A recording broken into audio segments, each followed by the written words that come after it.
customer chooses to buy the product. But where we're missing out, trade can happen with or without trade agreements. Trade can happen with or without tariffs. But what is a fact is that if you have a free trade agreement, it generally makes trade easier and cheaper to conduct. And yet we find ourselves, as the world's 6th biggest economy, as surprisingly still the world's 8th biggest manufacturer, and we find ourselves in a position where as a result of membership of an outdated 19th century model that is called a customs union, not only do we have to obey every single piece of legislation that comes before us in the European Parliament and which Roger and I vote no to every single time, but not only that, but we are banned from making our own trade deals with other parts of the world.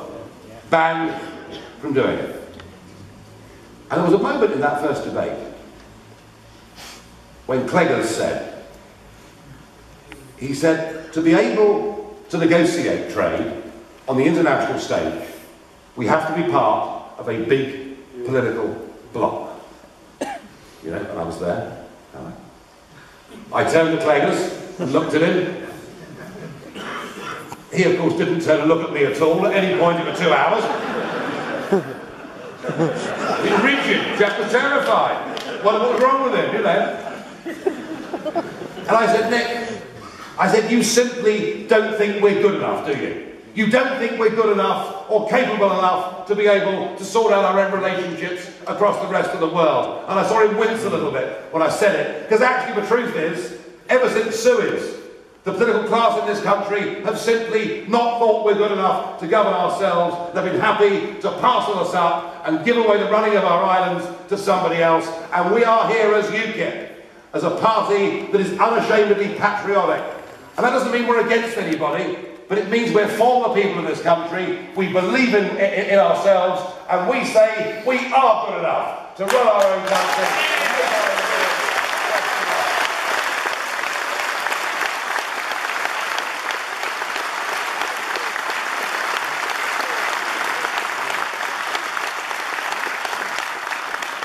And of course, the truth of it is that we should be thinking rather bigger than just having a trade deal with our European neighbours, because I'm very struck there's a group of countries out there that have within them a population of 2.2 billion. They speak English. They have common law. They have, in most cases, similar contract law. They like us. They're our friends. They're our global cousins. And the sooner we're freed from the constraints of European Union and we can re-engage through trade and everything else with the Commonwealth, the better off we'll be in terms of our global standards.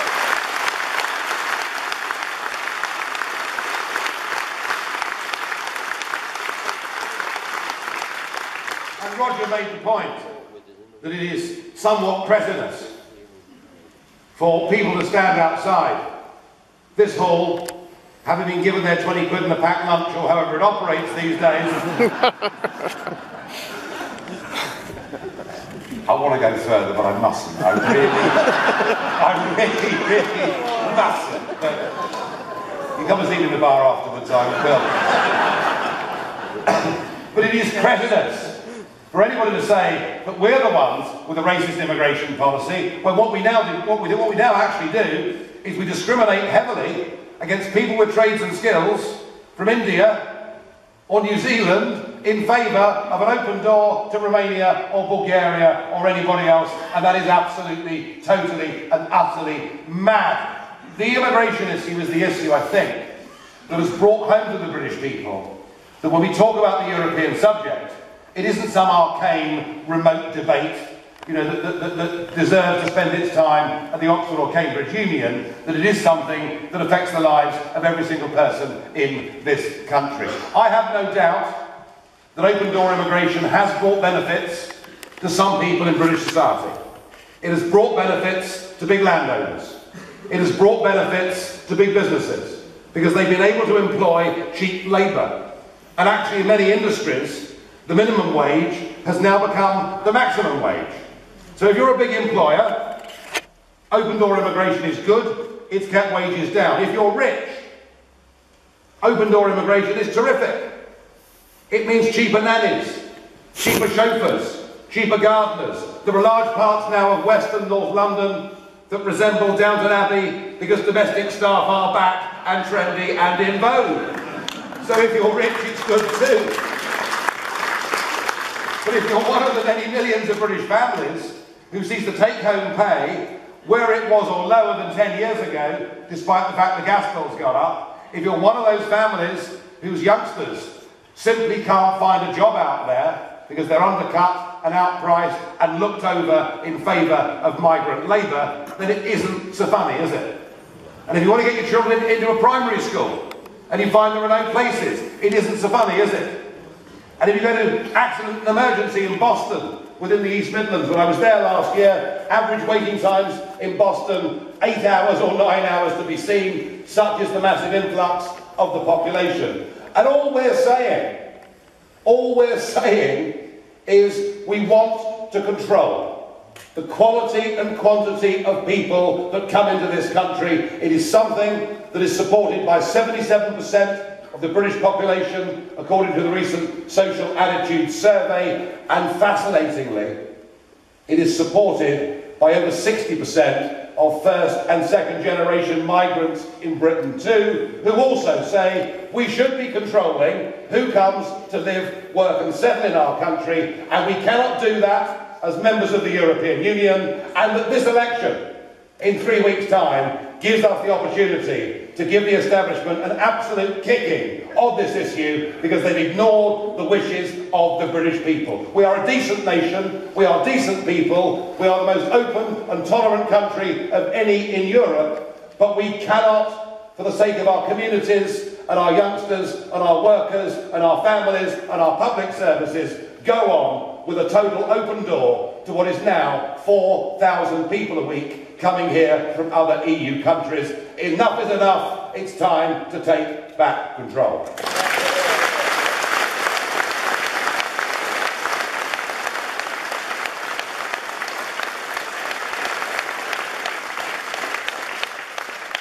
But so terrified are the establishment of the simple, sheer logic of that position. In fact, it is actually a bomb-proof argument, isn't it? You can't have an immigration policy and be a member of the European Union. You know, that is logically an argument that you can't lose. So scared have the establishment become of that argument that ever since the second debate with Cleggers, which I enjoyed more than the first debate, I'm not sure he did, but ever since that debate, none of them in those three parties have even attempted to engage us in debate on this question. Have you noticed? This election campaign is now being fought as a policy-free zone. It has now sunk to the depths, frankly, of the gutter. It has sunk to a level where almost anybody that's ever been part of UKIP, is opened up and exposed for being some awful and ghastly person. Now look, we're an organisation that has grown very rapidly. We've now got over 37,000 paid up members. We went through 100,000 likes on Facebook today. We've overtaken the Lib Dems on Facebook. We will overtake the Lib Dems in membership during the course of this campaign. We're growing very rapidly.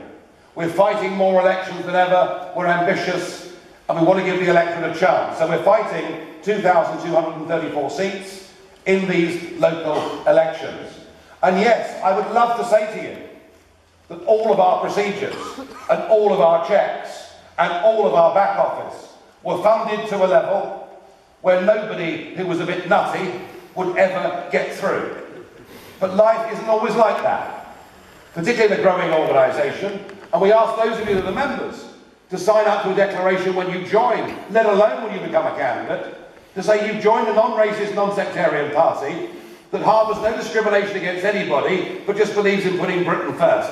And some people haven't told us the truth. And what has happened over the course of the last couple of weeks is, I think, now becoming a little bit worrying, because for a number of people that represent less than 0.1% of the membership of UKIP, some of their late night ramblings, and we're all capable of it, aren't we? But, you know, some of their late night ramblings are now being portrayed in the press and on the national television as being representative of this entire party.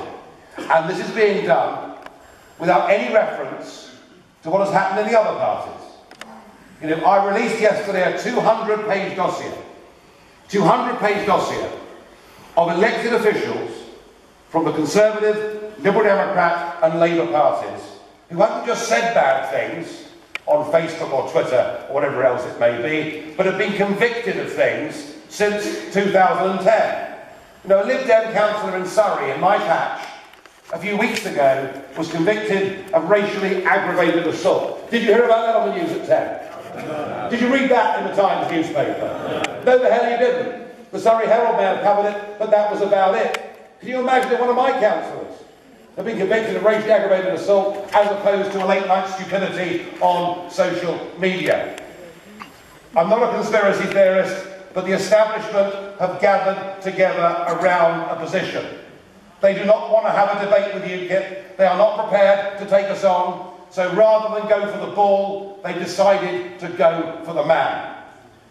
And the consequence of that is that we now finish up with the normal process of democratic campaigning politics effectively being called a halt to.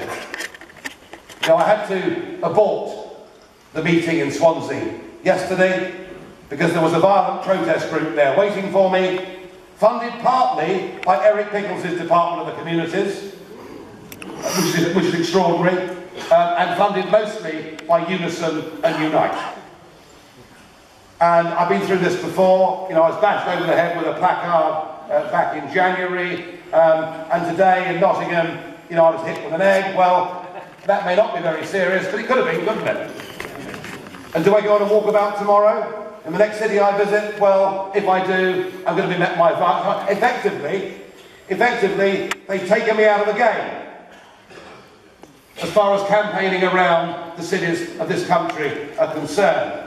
You know, I would have absolutely no problem if any member of this audience, when we finish tonight, wants to get up and ask tough questions of us and what we stand for, and hold us to account and to task. We haven't got a problem with that. After all, we do it to the others. It's called democracy. Democracy is about debate.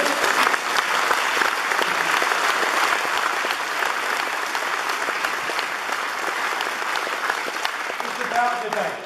It's about differences. It's about making up our minds and forging opinions. And I personally fear that there is a climate now of hatred that has been built up, chiefly amongst those who were not well disposed to like UKIP on policy grounds, who now hate us and think we're bad people. On the converse, there are many more who agree with what UKIP says, who say to hell with the press and to hell with the BBC. We're going to vote for them, you know, and that'll happen in increasing numbers. I want our vote to increase, but I want those that disagree with us to understand that whilst our position is different, it is a million miles away from being racist or extreme or prejudicial. I think something is going badly wrong there.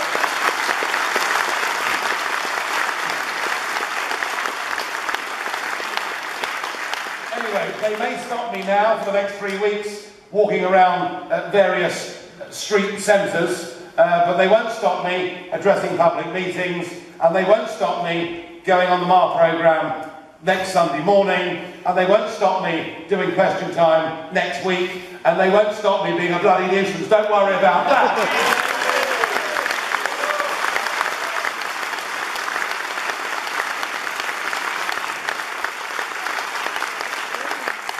But there is another component.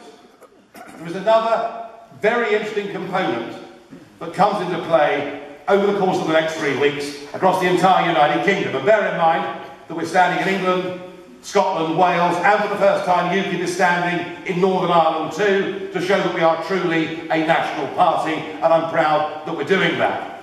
But there's another component that comes into play.